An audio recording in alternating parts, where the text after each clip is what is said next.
ಘಟ್ಟ ಮುಖ್ಯ ಅತಿಥಿಗಳ ಸಮಾರಂಭದ ಅಧ್ಯಕ್ಷತೆಯನ್ನು ವಹಿಸಿಕೊಂಡಿರುವ ಹೊಸಕೋಟೆ ವಿಧಾನಸಭಾ ಕ್ಷೇತ್ರದ ಜನಪ್ರಿಯ ಯುವ ನಾಯಕರು ಶಾಸಕರಾಗಿರುವ ಆತ್ಮೀಯರಾದ ಶರತ್ ಬಚ್ಚೇಗೌಡ ಅವರ ಈ ಕಾರ್ಯಕ್ರಮದಲ್ಲಿ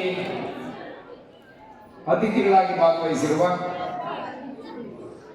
ನನ್ನ ಮತ್ತೊಬ್ಬರು ಆತ್ಮೀಯರು ಮೋಹನ್ ಬಾಬು ಅವರು ಇಲ್ಲಿದ್ದಾರೆ.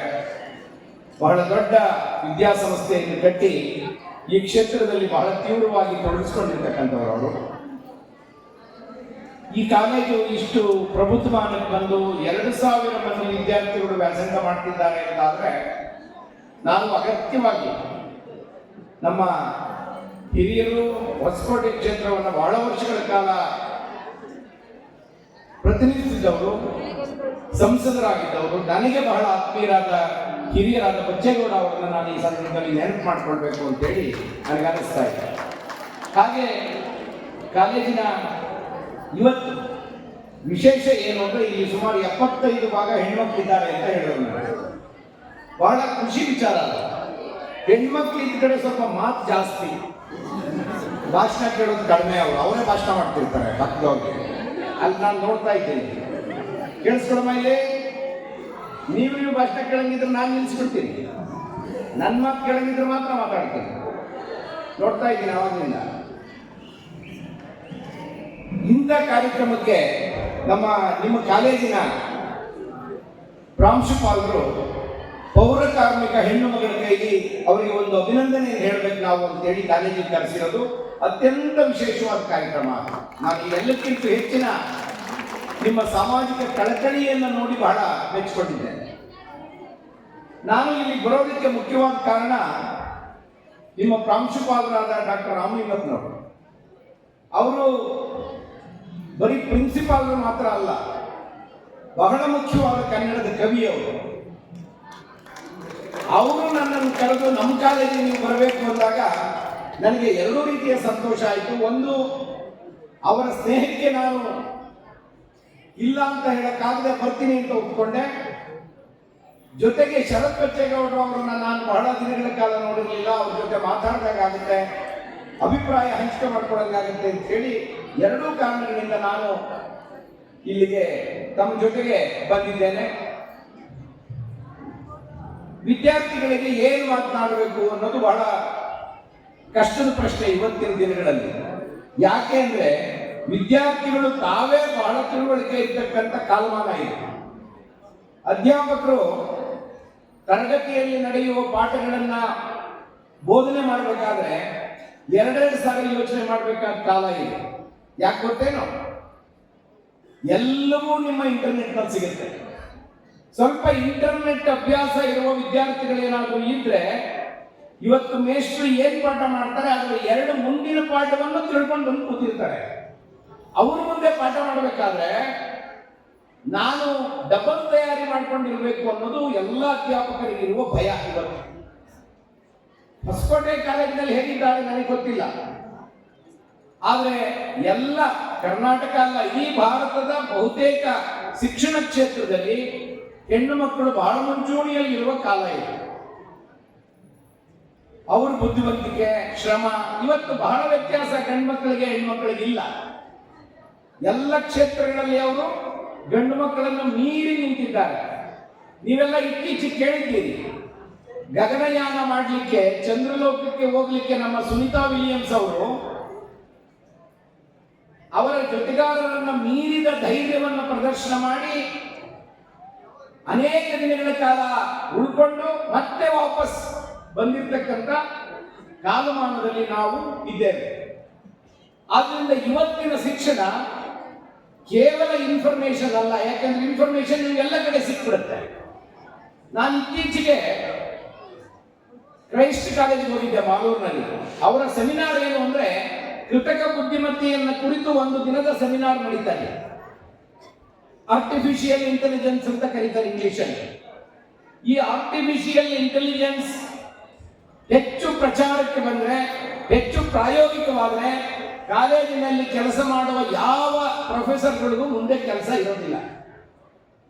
ರೋಬೋಟ್ಗಳು ಲಕ್ಷ ಲಕ್ಷ ವಿದ್ಯಾರ್ಥಿಗಳಿಗೆ ಪಾಠ ಮಾಡುವ ಶಕ್ತಿಯನ್ನು ಬೆಳೆಸಿಕೊಂಡಿವೆ. ನೀವು ಕೇಳುವ ಎಲ್ಲ ಪ್ರಶ್ನೆಗಳಿಗೆ ಉತ್ತರ ಹೇಳುವ ಶಕ್ತಿ ರೋಬೋಟ್ಗಳಿಗೆ ಬಂದಿದೆ. ಅಂದ್ರೆ ಇದರ ಅರ್ಥ ಮುಂದಿನ ದಿನಗಳ ತಾಂತ್ರಿಕ ಬೆಳವಣಿಗೆ ಇದೆಯಲ್ಲ, ಇದು ಸಾಮಾನ್ಯ ಹಳ್ಳಿಗಳಿಗೆ ಕೂಡ ಬರಬಹುದಾದ ಸಾಧ್ಯತೆಗಳಿವೆ. ಇವತ್ತು ನಾನು ಆಗಲೇ ಬಹಳ ವರ್ಷಗಳಿಂದ ಚಾಲ್ತಿಯಲ್ಲಿದೆ ಒಂದು ಮನೆ ಕೆಲಸ ಮಾಡಲಿಕ್ಕೆ ಜನರು ಸಿಗೋದಿಲ್ಲ, ಕೆಲಸಗಾರರು ಸಿಗೋದಿಲ್ಲ ಅಂತ ಹೇಳ್ತಿದ್ದಾರೆ. ಅನೇಕ ದೇಶಗಳಲ್ಲಿ ರೋಬೋಟ್ಗಳನ್ನು ಕೊಂಡುಕೊಂಡು ಮನೆ ಕೆಲಸಕ್ಕೆ ಆಗಲೇ ಚಾಲ್ತಿಯಲ್ಲಿ ಬಿಟ್ಟಿದ್ದಾರೆ. ಮನುಷ್ಯರು ಬೇಕಾಗಿಲ್ಲ. ಹಾಗಂತ ನಮಗೆಲ್ಲ ಅನ್ಎಂಪ್ಲಾಯ್ಮೆಂಟ್ ಶುರುವಾಗ್ತದೆ, ನಿರುದ್ಯೋಗ ಶುರುವಾಗ್ತದೆ ಅಂತ ಯಾರಾದರೂ ಭಾವಿಸಿಕೊಂಡಿದ್ರೆ ಅದು ತಪ್ಪು. ರೋಬೋಟ್ಗಳ ಬಳಕೆಗೆ ಮತ್ತು ಅದನ್ನು ತಯಾರು ಮಾಡೋದಕ್ಕೆ ಬೇಕಾದಂತಹ ತಂತ್ರಜ್ಞಾನ ಇದೆಯಲ್ಲ, ಅದರಲ್ಲಿ ತೊಡಗಿಸಿಕೊಳ್ಳೋದಕ್ಕೆ ಲಕ್ಷಾಂತರ ಜನರ ಅಗತ್ಯ ಇದೆ ಅಂತ ಹೇಳಿ ಈಗಾಗಲೇ ಅಂದಾಜು ಮಾಡಲಾಗಿದೆ. ಒಂದು ಅಂದಾಜಿನ ಪ್ರಕಾರ ಸುಮಾರು 86 ಲಕ್ಷ ಜನರಿಗೆ ಉದ್ಯೋಗ ಹೋಗ್ತದೆ ಅಂತ ಹೇಳಿದ್ದಾರೆ. ಅದೇ ಆರ್ಟಿಫಿಷಿಯಲ್ ಇಂಟೆಲಿಜೆನ್ಸ್ ಮೂಲಕ 96 ಲಕ್ಷ ಜನರಿಗೆ ಹೊಸ ಉದ್ಯೋಗಗಳು ಸೃಷ್ಟಿಯಾಗ್ತವೆ ಅಂತ ಹೇಳ್ತಾರೆ. ಅಂದ್ರೆ ಅದರರ್ಥ ಸೃಷ್ಟಿಯಾಗುವ ಉದ್ಯೋಗಗಳ ಸಂಖ್ಯೆ ಹೆಚ್ಚಿದೆ, ಹೆದರಬೇಕಾದಿಲ್ಲ.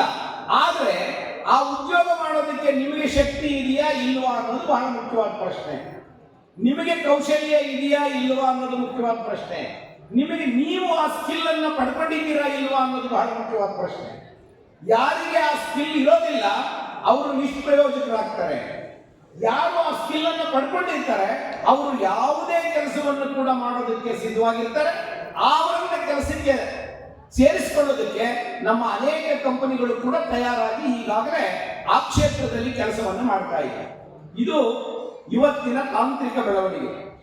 ಈ ತಾಂತ್ರಿಕ ಬೆಳವಣಿಗೆಗೆ ನಾವು ವಿಶೇಷವಾಗಿ ನಿಮ್ಮಲ್ಲಿ ಕೇಳ್ಕೊಳ್ಳೋದು, ನಮ್ಮ ವಿದ್ಯಾರ್ಥಿಗಳು, ಗ್ರಾಮೀಣ ಭಾಗದ ವಿದ್ಯಾರ್ಥಿಗಳು ವಿಶೇಷವಾಗಿ ತಯಾರಿಯನ್ನ ಮಾಡಿಕೊಳ್ಳದೆ ಹೋದ್ರೆ ನಾವು ಎಷ್ಟೇ ಜ್ಞಾನ ಇದ್ರೂ ನಿಷ್ಪ್ರಯೋಜಕರಾಗಿ ಬಿಡ್ತೇವೆ. ಹಾಗೆ ನೀವು ಆಗದ ಹಾಗೆ ನಿಮ್ಮ ಕಾಲೇಜಿನ ಆಡಳಿತ ಮಂಡಳಿ ಈಗಾಗಲೇ ಆ ನಿಟ್ಟಿನಲ್ಲಿ ಕ್ರಮ ವಹಿಸ್ತಾ ಇದೆ. ನಮ್ಮ ಮಕ್ಕಳು ಕಾಂಪಿಟೇಟಿವ್ ಎಕ್ಸಾಮ್ ಹೋಗ್ಲಿಕ್ಕೆ, ನಮ್ಮ ಮಕ್ಕಳು ಸ್ಪರ್ಧಾತ್ಮಕ ಪರೀಕ್ಷೆಗೆ, ಪ್ರಪಂಚದ ಸ್ಪರ್ಧಾತ್ಮಕ ಪರೀಕ್ಷೆಗೆ ತಯಾರಾಗೋದಕ್ಕೆ ನಾವು ಏನೇನು ಮಾಡಬೇಕು ಆ ತಯಾರಿಯನ್ನು ಮಾಡ್ತೇವೆ ಅಂತೇಳಿ ಬಹಳ ದೂರದೃಷ್ಟಿ ಇರ್ತಕ್ಕಂಥ ನಮ್ಮ ಶಾಸಕರು ಆ ಬಗ್ಗೆ ಆಲೋಚನೆ ಮಾಡ್ತಾ ಇದ್ದಾರೆ. ಆ ಕಾರಣಕ್ಕಾಗಿ ನೀವೆಲ್ಲ ಅದೃಷ್ಟವಂತರು ಅಂತೇಳಿ ನಾನು ಭಾವಿಸಿಕೊಂಡಿದ್ದೇನೆ. ಇಡೀ ಪ್ರಪಂಚದಲ್ಲಿ, ವಿಶೇಷವಾಗಿ ಭಾರತದಲ್ಲಿ ಶಿಕ್ಷಣಕ್ಕಿರುವ ಮುಖ್ಯವಾದ ತೊಡಕು ಮೂಲಭೂತ ಸೌಲಭ್ಯಗಳು. ಶಿಕ್ಷಣಕ್ಕಿರುವ ಮುಖ್ಯವಾದ ತೊಡಕು 45 ಲಕ್ಷ ಕೋಟಿ ಬಜೆಟ್ ಇರುವ ಕೇಂದ್ರ ಸರ್ಕಾರ ಶಿಕ್ಷಣಕ್ಕೆ ಎಷ್ಟು ಬಜೆಟ್ ಅನ್ನು ಕೊಡಬೇಕಾಗಿತ್ತೋ ಅಷ್ಟನ್ನು ಕೊಡೋದಕ್ಕೆ ಸಾಧ್ಯವಾಗಿಲ್ಲದಿರುವುದು. ನಾನು ವಿದ್ಯಾರ್ಥಿಗಳನ್ನ ಕೇಳ್ತೇನೆ ಈ ಸಂದರ್ಭದಲ್ಲಿ, ನಿಮಗೆ ಈ ಬಗ್ಗೆ ಮಾಹಿತಿ ಇರಬೇಕು. ಶಿಕ್ಷಣಕ್ಕೆ ಸರ್ಕಾರ ಎಷ್ಟು ಹಣವನ್ನು ಖರ್ಚು ಮಾಡ್ತಾ ಇದೆ, ಕೇಂದ್ರ ಮತ್ತು ರಾಜ್ಯ ಸರ್ಕಾರ. ಒಂದು ಕೇಂದ್ರ ಸರ್ಕಾರದ ಬಜೆಟ್ ನಿಮಗೆಲ್ಲ ಗೊತ್ತಿರಬೇಕು, 45 ಲಕ್ಷ ಕೋಟಿಯನ್ನು ಮೀರಿದೆ. ರಾಜ್ಯ ಸರ್ಕಾರದ ಬಜೆಟ್ 4 ಲಕ್ಷ ಕೋಟಿಯನ್ನು ಮೀರಿದೆ. ಆದರೆ ಈ ಸರ್ಕಾರಗಳು ಶಿಕ್ಷಣ ಕ್ಷೇತ್ರಕ್ಕೆ ತಮ್ಮ GDPಯ 6% ಅನ್ನು ಖರ್ಚು ಮಾಡಬೇಕು ಅನ್ನೋದು ಶಿಕ್ಷಣ ತಜ್ಞರ ನಿರೀಕ್ಷೆ. ಆದರೆ 3% ಮಾತ್ರ ಈಗ ಖರ್ಚು ಮಾಡ್ತಿರ್ತಕ್ಕಂಥ ಹಣ. ನೀವು ಮುಂದಿನ ಭವಿಷ್ಯಕ್ಕಾಗಿ, ನಿಮ್ಮ ಪೀಳಿಗೆ ಮಾತ್ರ ಅಲ್ಲ, ನಿಮ್ಮ ಮುಂದಿನ ಪೀಳಿಗೆಯ ಭವಿಷ್ಯಕ್ಕಾಗಿ 6% GDP ಹಣವನ್ನ ಶಿಕ್ಷಣಕ್ಕಾಗಿ ಖರ್ಚು ಮಾಡುವ ಕೆಲಸವನ್ನ ಸರ್ಕಾರಗಳು ಮಾಡಬೇಕು ಅಂತೇಳಿ ಒತ್ತಾಯ ಮಾಡುವ, ಆ ಬಗ್ಗೆ ಪ್ರಜ್ಞೆಯನ್ನು ಬೆಳೆಸಿಕೊಳ್ಳುವ, ಕೇಳುವ ಸ್ಥೈರ್ಯವನ್ನ ಬೆಳೆಸಿಕೊಳ್ಬೇಕು. ಇದು ನನ್ನ ನಿರೀಕ್ಷೆ. ನಾವು ಕಾಲೇಜಿನಲ್ಲಿದ್ದಾಗ ಯಾವುದೇ ಸಾಮಾಜಿಕ ಸಮಸ್ಯೆಯನ್ನು ಎತ್ಕೊಂಡು ಹೋರಾಟಕ್ಕೆ ಇಳಿತಿದ್ವಿ. ಹೋಟೆಲ್ಗಳಲ್ಲಿ 5 ರೂಪಾಯಿ ಮಸಾಲೆ ದೋಸೆ ಬಿಟ್ಟು 6 ರೂಪಾಯಿ ಮಾಡಿದ್ರೆ ಇಡೀ ಕಾಲೇಜ್ ವಿದ್ಯಾರ್ಥಿಗಳು ರೋಡ್ ಬರ್ತಾ ಇದ್ರು. 6 ರೂಪಾಯಿ ಮಾಡಕ್ ಬಿಡಲ್ಲ, 5 ರೂಪಾಯಿ ಇರಬೇಕು ಅಂತೇಳಿ. ಕೊನೆಗೆ ಹೋಟೆಲ್ ಮಾಲೀಕರೆಲ್ಲ ಸೇರಿ ಇಲ್ಲ 5 ರೂಪಾಯಿಗೆ ಕೊಡ್ತೀವಿ, ದಯವಿಟ್ಟು ನೋಡಿಬಿಡಿ ಅಂತ ಕೇಳ್ಕೊಳ್ಳೋರು. ಅಂತ ಕಾಲ ಇತ್ತು. ಇವತ್ತು ನಮ್ಮ ವಿದ್ಯಾರ್ಥಿಗಳಿಗೆ ಆ ರೀತಿಯಾದ ಸಾಮಾಜಿಕ ಪ್ರಜ್ಞೆ ಇಲ್ಲವಲ್ಲ ಅನ್ನೋ ಚಿಂತೆ ನನ್ನನ್ನು ಅನೇಕ ಸಂದರ್ಭದಲ್ಲಿ ಕಾಡಿದೆ. ಯಾಕೆಂದ್ರೆ ಶಿಕ್ಷಣ ಅನ್ನೋದು it is just not an information. Education is the most powerful weapon which you can change the world ಅಂತ ಹೇಳ್ತಾರೆ.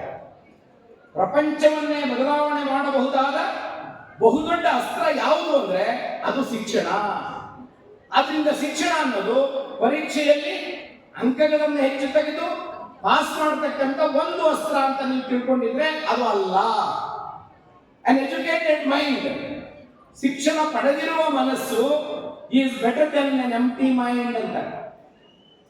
ಖಾಲಿ ತಲೆ ಇರ್ತದಲ್ಲ ಅದಕ್ಕಿಂತಲೂ ವಿದ್ಯಾವಂತ ಮನಸ್ಸು ಹೆಚ್ಚು ಆರೋಗ್ಯಪೂರ್ಣವಾದದ್ದು ಅಂತ. ನಿಮಗೆಲ್ಲ ಗೊತ್ತಿರಲಿ, 100 ವರ್ಷಗಳ ಹಿಂದೆ, ಕೇವಲ 100 ವರ್ಷಗಳ ಹಿಂದೆ ಭಾರತದಲ್ಲಿ ಶಿಕ್ಷಣ ಕೇವಲ 14% ಮಾತ್ರ ಇದ್ದದ್ದು. ಯೂನಿವರ್ಸಿಟಿಗಳು ಅತ್ಯಂತ ಕಡಿಮೆ ಯೂನಿವರ್ಸಿಟಿಗಳಿದ್ದು, ಇಡೀ ಯೂನಿವರ್ಸಿಟಿಗಳಲ್ಲಿ ಓದುತ್ತಿದ್ದ ವಿದ್ಯಾರ್ಥಿಗಳ ಸಂಖ್ಯೆ ಕೇವಲ 2,30,30,000 ಮಾತ್ರ ಇತ್ತು. ಈ 100 ವರ್ಷಗಳಲ್ಲಿ ಆಗಿರುವ ಬೆಳವಣಿಗೆ ಎಂತದ್ದು ಅಂದ್ರೆ ಸುಮಾರು 636 ಯೂನಿವರ್ಸಿಟಿಗಳಿವೆ ಇಂಡಿಯಾದಲ್ಲಿ. ಅಷ್ಟು ಮಾತ್ರ ಅಲ್ಲ, ಸುಮಾರು 58,000 ಅಫಿಲಿಯೇಟೆಡ್ ಯೂನಿವರ್ಸಿಟಿಗಳು ಅಂದ್ರೆ ಕಾಲೇಜುಗಳಿವೆ. 58,000. ಅದರಲ್ಲಿ 43 ಮಿಲಿಯನ್ ಮಕ್ಕಳು ವಿದ್ಯಾಭ್ಯಾಸ ಮಾಡ್ತಿದ್ದಾರೆ. ಹೈಯರ್ ಎಜುಕೇಶನ್ ಇವತ್ತು ಅಷ್ಟು ದೊಡ್ಡ ಪ್ರಮಾಣದಲ್ಲಿ ನಡೀತಾ ಇದೆ. ನೀವೆಲ್ಲ ಬಹಳ ಅದೃಷ್ಟವಂತರು. ನಿಮ್ಮ ಹಿಂದಿನ ತಲೆಮಾರು ಕೇಳಿದ್ರೆ ಅವ್ರಿಗೆ ಪ್ರೈಮರಿ ಸ್ಕೂಲ್ ಹೋಗುವ ಅವಕಾಶವೇ ಇರಲಿಲ್ಲ. ಆದ್ರೆ ಇವತ್ತು ಎಲ್ಲರಿಗೂ ಉನ್ನತ ಶಿಕ್ಷಣ ಕೈಗೆಟುಕುವಂತಾಗಿದೆ, ಓದಬಹುದಾಗಿದೆ. ಬುದ್ಧಿವಂತರಿಗೆ ಜಾಗ ಎಲ್ಲ ಬಾಗಿಲುಗಳು ತೆರೆದಿವೆ. ಇದು ನಿಮ್ಮ ಗಮನದಲ್ಲಿರಬೇಕು. ಬುದ್ಧಿವಂತರು ಅಂದ್ರೆ ಪರೀಕ್ಷೆಯಲ್ಲಿ ರ್ಯಾಂಕ್ ತಗೊಳ್ಳೋರು ಮಾತ್ರ ಬುದ್ಧಿವಂತರು ಅಂತ ನೀವೇನು ತಿಳ್ಕೋಬೇಕಾಗಿಲ್ಲ. ಯೂನಿವರ್ಸಿಟಿಗಳಲ್ಲಿ ರ್ಯಾಂಕ್ ತಗೊಂಡಿರೋರು ಜೀವನದಲ್ಲಿ ಫೇಲ್ ಆಗಿಬಿಟ್ಟಿದ್ದಾರೆ. ಯೂನಿವರ್ಸಿಟಿಗಳಲ್ಲಿ ಫೇಲ್ ಆದವರು ಜೀವನದಲ್ಲಿ ರ್ಯಾಂಕ್ ಪಡ್ಕೊಂಡಿದ್ದಾರೆ. ಇದನ್ನು ನಾನು ನೋಡಿದ್ದೆ. ನೀವು ಇಲ್ಲಿ ರ್ಯಾಂಕ್ ತಗೊಂಡಿರ್ಬೋದು, ಜೀವನ ನಡೆಸೋದು ಹೇಗೆ ಅಂತ ಗೊತ್ತಿಲ್ಲದೆ ಹೋದ್ರೆ you will not be a successful rank holder in your life. ಇಲ್ಲಿ ರ್ಯಾಂಕ್ ಅಷ್ಟೇ. ಇಲ್ಲಿ ಯಾಕೆ ರ್ಯಾಂಕ್ ಅಂದ್ರೆ ಇರೋ ಪಠ್ಯವನ್ನು ಉರುಹೊಡೆದು ಪರೀಕ್ಷೆಯಲ್ಲಿ ಅದನ್ನ ವಾಪಸ್ ಬರೆದು ಬಿಟ್ರೆ ನಿಮಗೆ ರ್ಯಾಂಕ್ ಬಂದ್ಬಿಡುತ್ತೆ. ಆದ್ರೆ ಜೀವನ ಹಂಗಲ್ವಲ್ಲ. ಆದ್ರಿಂದ ಜೀವನವನ್ನು ನಡೆಸಬೇಕು ಅಂತಾದ್ರೆ ನಿಮಗೆ ಬಹಳ ದೊಡ್ಡ ತಿಳುವಳಿಕೆ, ಅರಿವು, ಜ್ಞಾನ ಇರಬೇಕು. ಅರಿವು ಅನ್ನೋದೇನು?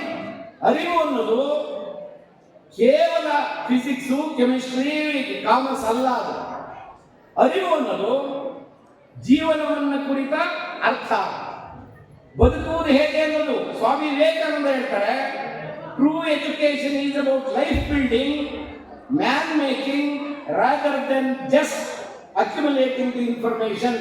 This is what Vivekananda says. Education ಅನ್ನೋದು ಬರೀ ಅದೊಂದು ದೊಡ್ಡ ಜೀವನವನ್ನು ಕಟ್ಟುವ ಕಟ್ಟಡ. ಅದು ಕಾಲೇಜಿನ ಕ್ಲಾಸ್ ರೂಮ್ ಅಲ್ಲ, ಜೀವನವನ್ನೇ ಕಟ್ಟಿಕೊಳ್ಳುವ ಕಟ್ಟಡ ಎಜುಕೇಶನ್ ಅನ್ನೋದು. ಆಮೇಲೆ ಮ್ಯಾನ್ ಮೇಕಿಂಗ್ ಅಂದ್ರೆ ಏನು ಗೊತ್ತೇನು? It is woman making also, not just man making. ಗಂಡು ಹೆಣ್ಣು ಆ ತಾರತಮ್ಯ ಇಲ್ಲದಿರುವ ಮಾನವೀಯ ಗುಣಗಳನ್ನು ಬೆಳೆಸಿಕೊಳ್ಳುವ ಕ್ರಮ ಶಿಕ್ಷಣ ಅನ್ನೋದು. ಹಾಗೆ it is not just accumulating information. ನಾನು ಆಗಲೇ ಹೇಳಿದಾಗೆ ಕೇವಲ ಮಾಹಿತಿಯನ್ನು ತನ್ನೊಳಗೆ ಇಟ್ಟುಕೊಳ್ಳುವ ಕೆಲಸ ಶಿಕ್ಷಣದ್ದು ಅಲ್ಲ. ಯಾವುದು ಇವತ್ತು ಬಹಳ ಜನರು ಬಹಳ ವಿಚಾರಗಳ ಬಗ್ಗೆ ಆಲೋಚನೆ ಮಾಡ್ತಿದ್ದೇವೆ ನಾವು. ನೋಡಿ, ಇಂಡಿಯಾದಲ್ಲಿ ಅತಿ ಹೆಚ್ಚು ಶಿಕ್ಷಿತರಿರುವ ರಾಜ್ಯ ಯಾವುದು ಅಂದ್ರೆ ಅದು ಕೇರಳ. ಕೇರಳದಲ್ಲಿ 98.2% ಜನರು ವಿದ್ಯಾವಂತರಾಗಿದ್ದಾರೆ. ಭಾರತದಲ್ಲಿ ಇನ್ನು 74% ಮಾತ್ರ ಶಿಕ್ಷಿತರಿದ್ದಾರೆ. ಅದು ದೊಡ್ಡ ಸಾಧನೆ, ನಾನು ಕಡಿಮೆ ಅಂತ ಹೇಳೋದಿಲ್ಲ. 14% ಇಂದ 74% ವರೆಗೆ ಶಿಕ್ಷಣ ತಲುಪಿದೆ ಅಂದ್ರೆ ಎಲ್ಲ ವರ್ಗದ ಜನರಿಗೆ ಶಿಕ್ಷಣ ಸಿಗ್ತಾ ಇದೆ, ಎಲ್ಲ ಸಮುದಾಯಗಳ ಜನರಿಗೆ ಶಿಕ್ಷಣ ಸಿಗ್ತಾ ಇದೆ. ಅದರ ಮೂಲಕ ಈ ದೇಶವನ್ನ ಒಂದು ಬಲಿಷ್ಠ ರಾಷ್ಟ್ರವನ್ನ ಕಟ್ಟಬೇಕು, ಒಂದು ತಿಳುವಳಿಕೆ ಇರುವ ಎಜುಕೇಟೆಡ್ ಕಂಟ್ರಿಯನ್ನಾಗಿ ಕಟ್ಟಬೇಕು ಅಂತ ಅನ್ನೋದು ಅನೇಕರ ಬಯಕೆ. ನಮ್ಮ ದೇಶಕ್ಕೆ ಸ್ವಾತಂತ್ರ್ಯ ತಂದುಕೊಟ್ಟವರ ಬಯಕೆ ಏನು ಅಂದ್ರೆ ಈ ರಾಷ್ಟ್ರವನ್ನ ಪ್ರಪಂಚದಲ್ಲಿಯೇ ಮುಂಚೂಣಿ ರಾಷ್ಟ್ರವನ್ನಾಗಿ ಮಾಡಬೇಕು ಅನ್ನುವ ಆಸೆ ಇತ್ತು. ಆದ್ರೆ ನಾವಿನ್ನು 74% ಲಿಟರಸಿ ಮಾತ್ರ ಸಾಧಿಸಿದ್ದೇವೆ. 74% ಅಂದ್ರೆ ಇನ್ನು ಎಷ್ಟು ಜನ ಇದ್ದಾರೆ ಗೊತ್ತೇನೋ?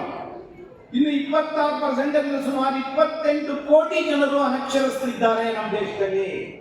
ಅವ್ರಿಗೂ ಶಿಕ್ಷಣ ಸಿಗಬೇಕು, ಅವರೂ ಬುದ್ಧಿವಂತರಾಗಬೇಕು, ಅವರೂ ಜ್ಞಾನದ ಜೊತೆಗೆ ಹೋರಾಡಬೇಕು. ಕುವೆಂಪು ಅವರನ್ನ ಒಂದು ಪ್ರಶ್ನೆ ಕೇಳ್ತಾರೆ, ನೀವು ಮಹಾಕವಿ ಆದದ್ದು ಹೇಗೆ ಅಂತ.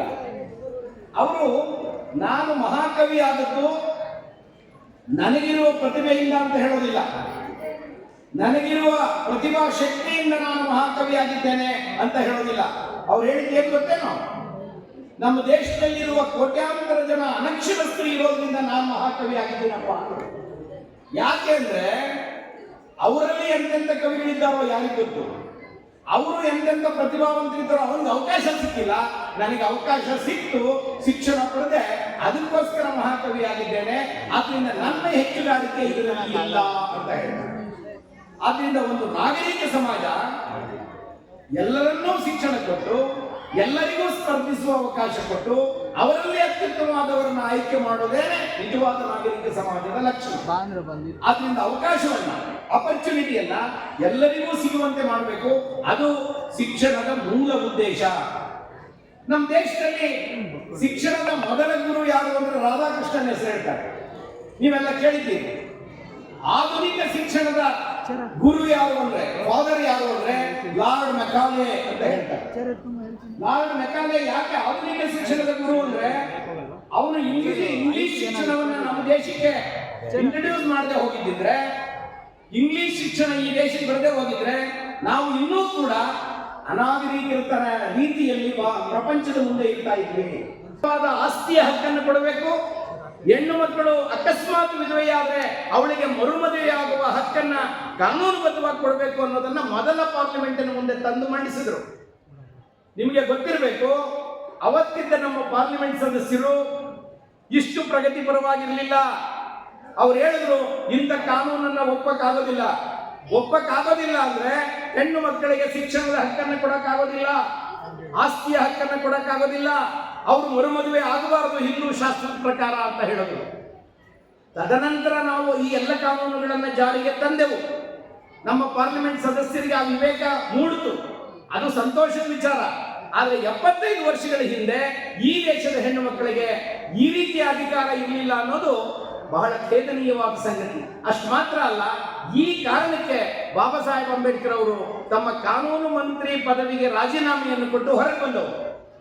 ಈ ಕಾನೂನು ಪಾಸ್ ಆಗದೆ ಹೋದ್ರೆ ಪಾರ್ಲಿಮೆಂಟ್ ನಲ್ಲಿ ನಾನು ಕಾನೂನು ಮಂತ್ರಿಯಾಗಿ ಏನು ಉಪಯೋಗ ಆಗ್ತದೆ, ಯಾಕಿರ್ಬೇಕಿಲ್ಲಿ, ನನಗೆ ಅಗತ್ಯ ಇಲ್ಲ ಅಂತ ಹೇಳಿ ಭಾರತದ ಬಹುಸಂಖ್ಯಾತ ಹೆಣ್ಣು ಮಕ್ಕಳ ಪರವಾಗಿ ಹೋರಾಟ ಮಾಡಿದ ಅಂಬೇಡ್ಕರ್ ಅವರು ರಾಜೀನಾಮೆ ಕೊಟ್ಟು ಹೊರಗೆ ಬಂದರು.